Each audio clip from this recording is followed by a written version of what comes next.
Hello friends, आप सभी का स्वागत है प्रिपेयर यूपीएससी में। आज हम बात करेंगे AUDFS01 के बारे में।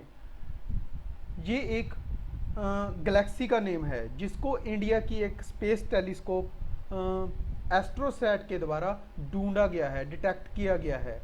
और सारा डेटा एनालाइज करने के बाद ये बताया जा रहा है कि ये जो AUDFS01 है, इसका लिंक उन गैलेक्सीज के साथ है जो ब्रह्मांड में सबसे पहली बार फॉर्म हुई थी डार्क एजेस के बाद।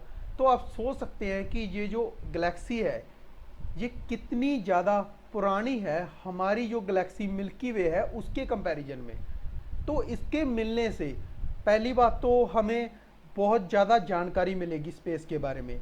दूसरा, हमें जो हिस्ट्री के रहस्य हैं स्पेस के फॉर्मेशन के बारे में, उसके बारे में भी बहुत सारी जानकारी मिलेगी और बहुत से रहस्यों से पर्दा उठेगा।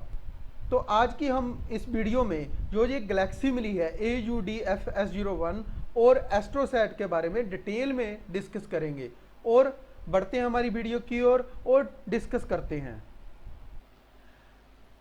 न्यूज़ में ये बताया गया है कि जो गैलेक्सी मिली है AUDFS01, इसको साइंटिस्ट की एक टीम जो काम करती है inter university centre for astronomy and astrophysics में, उनके द्वारा डिस्कवर किया गया है।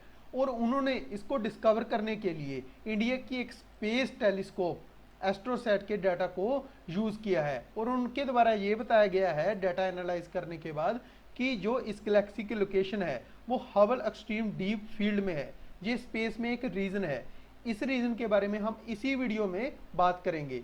और इसकी जो दूरी है 9.3 बिलियन लाइट ईयर्स है अर्थ से। तो आप सोच सकते हैं इस जो क्वांटिटी से ये जो दूरी है ये कितनी ज़्यादा है। और जो लाइट ईयर होती हैं ये स्पेस की दूरी मेजर करने के लिए यूज़ की जाती है इस क्वांटिटी को।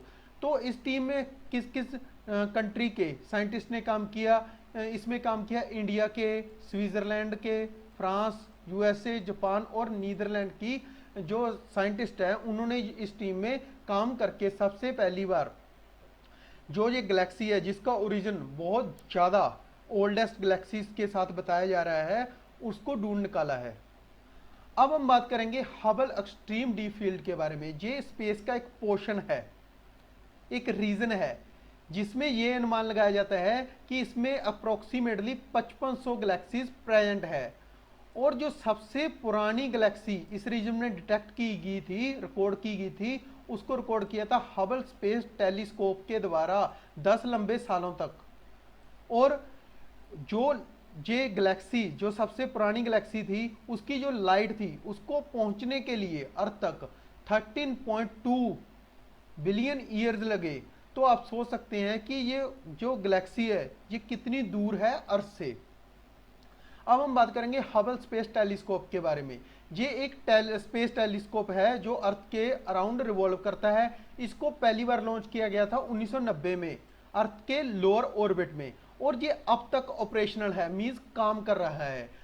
ये अब तक की सबसे बड़ी जो लार्जेस्ट और मोस्ट वर्सटाइल, मतलब कि एक साथ जो बहुत से काम करे उस स्पेस टेलीस्कोप में से एक है जो अभी तक छोड़े गए हैं। हर एक गैलेक्सी कुछ ना कुछ रेज इमिट करती है, यूवी रेज। तो जो हमारी जो एस्ट्रोसैट स्पेस टेलीस्कोप है उसमें मल्टी वेवलेंथ टेलीस्कोप लगे हुए हैं जो डिफरेंट वेवलेंथ्स को डिटेक्ट करती हैं। जिसमें से एक टेलीस्कोप है अल्ट्रा वायलेट अमेजिंग टेलीस्कोप। इसने इस गैलेक्सी को डिस्कवर किया है, इसको डिटेक्ट किया है। और इससे पहले नासा की जो हबल स्पेस टेलीस्कोप है जो कि इस अल्ट्रा वायलेट अमेजिंग टेलीस्कोप के कंपैरिजन में बहुत ज़्यादा बड़ी है, उसने इसको इस यूवी एमिशन को जो इस गैलेक्सी से आ रही थी उसको डिटेक्ट नहीं किया। क्यों? जो ये यूवी एमिशन था इस गैलेक्सी से आने वाला वो बहुत ज़्यादा कम था। तो इसी कारण इसने इस यूवी एमिशन को डिटेक्ट नहीं किया। और दूसरी सबसे बड़ी बात, जो एस्ट्रोसैट को ये जो एबिलिटी मिली है वो इस बात से है कि जो इसके अल्ट्रावायलेट अमेजिंग टेलीस्कोप के जो बैकग्राउंड नॉइस है वो काफ़ी कम है जो हबल स्पेस टेलीस्कोप के कंपैरिजन में।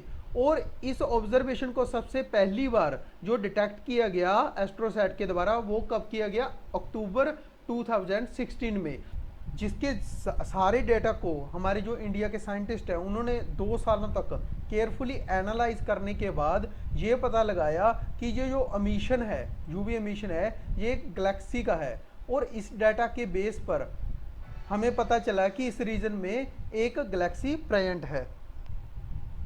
अब हम बात करेंगे एस्ट्रोसैट के बारे में, जो एक multi wavelength astronomical telescope satellite है, जिसकी जो अर्थ से हाइट है वो 650 किलोमीटर है और ये इक्वेटोरियल ऑर्बिट के पास है।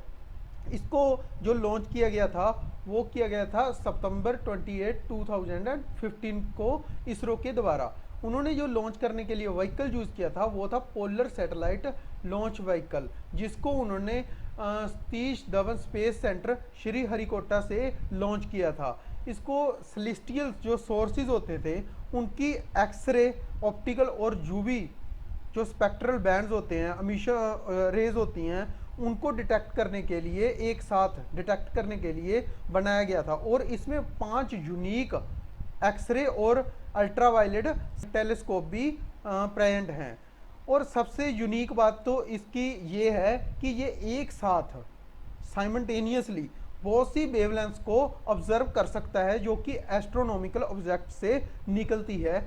अब इसका जो ground command and control centre जो एरोसैट का है वो कहाँ लोकेटेड है, वो लोकेटेड है बंगलोर में, जिसका नाम है ISRO telemetry tracking command network. अब हम बात करते हैं कि इस जो अर्ली गैलेक्सी के डिटेक्शन से हमें क्या क्या पता चला है। सबसे पहले तो बात यह है कि बिग बैंग से पहले जो हमारा यूनिवर्स था वो कुछ पार्टिकल जैसे कि इलेक्ट्रॉन, प्रोटॉन के साथ मिलकर बना हुआ था। लेकिन जैसे धीरे धीरे हमारा जो यूनिवर्स है ठंडा होना स्टार्ट हुआ, उसके साथ जो प्रोटॉन और न्यूट्रॉन हमारे यूनिवर्स में मौजूद थे उन्होंने कंबाइन करना शुरू कर दिया हाइड्रोजन के आयनाइज्ड एटम्स के साथ, जिसके साथ ये टेंडेंसी बढ़ गई कि जो हाइड्रोजन और हीलियम की जो होने की प्रोबेबिलिटी है वो बहुत ज़्यादा हो गई।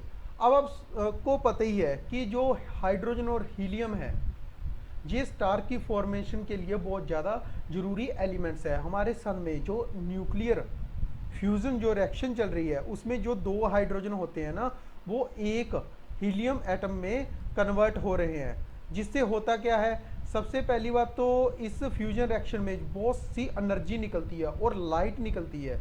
जो लाइट के निकलने से हमारा जो अंधेरा है यूनिवर्स में वो कम होता है। तो अब हम बात करते हैं कि इस जो हाइड्रेशन और हीलियम की पॉसिबिलिटी के बढ़ने के बाद जो यूनिवर्स में न्यूट्रल एटम थे उनके क्रिएशन के होते ही उन्होंने किया क्या, पहले तो लाइट को अलाउ किया यूनिवर्स में पास होने के लिए और यूनिवर्स को ट्रांसपेरेंट बनाया, जिसके साथ जो यूनिवर्स में थी काफ़ी रीजन में जो डार्क था वो कम हो गया। लेकिन अभी भी बहुत सी जो रीजन था 99% यूनिवर्स में डार्क मौजूद था। क्यों? क्योंकि वहाँ पर अभी तक कोई भी स्टार नहीं बना था और इसको हम डार्क एजेस में लेते हैं। लेकिन कुछ 100 मिलियन ईयर लेटर जब स्टार्स और गैलेक्सीज की फॉर्मेशन हुई तो डार्क एज का एंड हुआ और इन स्टार्स और गैलेक्सीज के क्रिएशन के बाद इन्होंने बहुत सी इमेंस लाइट को लाइट एनर्जी और हीट एनर्जी को रिलीज करना शुरू कर दिया, जिससे हुआ कि एक तो न्यूट्रल एटम थे जो वो रीआयनाइज्ड हुए और एक जो यूवी लाइट्स थी वो उसका एमिशन बहुत ज़्यादा बढ़ गया। ये जो अर्ली जो यूवी लाइट्स डिटेक्ट होती है ये सबसे ज़्यादा उन बॉडीज में से होती है जो पहले की एस्ट्रोनॉमिकल ऑब्जेक्ट है। जो ये यूवी एमिशन डिटेक्शन हुआ है AUDF S01 गैलेक्सी से, इससे हमें क्या क्या मदद मिलेगी। सबसे पहली बात तो इससे हमें बिग बैंग के बारे में डिटेल्स मिलेंगी और डार्क एजेस के जो एंड हुआ था वो कैसे हुआ था उसके बारे में हमें जानकारी मिलेगी और जो स्टार्स और गैलेक्सीज के फॉर्मेशन के बारे में जानकारी मिलेगी और इससे जो हमारे कॉस्मोलॉजिकल रिसर्च चल रही है उसको बूस्ट मिलेगा। तो हम सोच सकते हैं कि ये जो एमिशन यूवीए मिशन जो इस गैलेक्सी से हुआ है, इससे हमें बहुत से जो हमारे यूनिवर्स में रहस्य छुपे हुए हैं उनको जानने का मौका मिलेगा, और इससे से जो हमारे जो चांसेस बढ़ गए हैं। तो आज की वीडियो में इतना ही। अगर आपको हमारी वीडियो पसंद आई तो इसे लाइक और शेयर करें और हमारे चैनल को जरूर सब्सक्राइब करें।